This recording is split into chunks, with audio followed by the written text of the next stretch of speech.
শোনো, এটা একটা ভিআইপি জায়গা, এখানে সব বড় লোকরা শপিং করতে আসে। সো উল্টাপাল্টা কিছু করবা না, চুপচাপ শপিং করে চলে যাবে, ঠিক আছে? শুনুন, আমার একটু জ্ঞান দিতে আইসেন, আমি সব জানি। হ্যাঁ, এর আগে আমি এই জায়গায় অনেকবার আসছি। আসছো মানে কার সাথে আসছো তুমি? আগে যে বাড়িতে কাম করতাম তার আমার এই জায়গাতে জামা কাপড় কিনে দিত। নিশ্চয়ই ওরা তোমার অত্যাচার সহ্য করতে না পারে তোমার বের করে দিচ্ছে। শোনেন, আপনি যদি উল্টাপাল্টা কথা বলেন না, আমি কিন্তু এই জায়গায় ঝামেলা বাধাই দেবো। আসো। ওয়ালাইকুম আসসালাম। এই, আপনি শুধু ওরা সালাম দিলেন কেন? আমার চোখে দেন নাই? আপনি প্লিজ ওর কথা কিছু মনে করবেন না। এক কাজ করেন, লম্বা লম্বা কিছু থ্রি পিস দেখানো। না, আপনি আমার জন্য ওয়েস্টার্ন ড্রেস নিয়ে আসেন। তুমি কাজের মতো বুঝছেন তো? কেন কাজের মেয়েরা কি ওয়েস্টার্ন ড্রেস পরতে পারে না? শুনেন, আপনি এই যে একটু খাতা খাতা জামা দেখাবেন আর এই যে একটু এই যে পেট দেখা যায় হিন্দি সিনেমার নায়িকার মতো ওরকম ড্রেস নিয়ে আসেন। যান। উনি আপনার কি আছে? তেমন কেউ না, আমাদের বাসায় কাজ করে আর কি, কাজের লোক।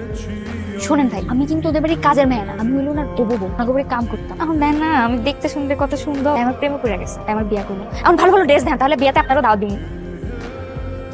এই সবগুলা প্যাক করে দেন, দেখাইতে হবে না। যান যান যান যান। মামা একটু ঘুড়িটা তুলে দাও তো। আস্তাগফিরুল্লাহ, আপনি আমারে যেমন মনে করতেছেন আমি কিন্তু মোটেও এরকম না। মামা থামান, আমি আগে যাবো। এই থামো, কি আবল তাবল বলতেছো তুমি? রোডে আমার সব বন্ধুরা আড্ডা দেয়, ওরা যদি দেখে আমি তোমার নিয়ে রিক্সা করে ঘুরে বেড়াচ্ছি, আমার মানিজ্য কিছু থাকবে?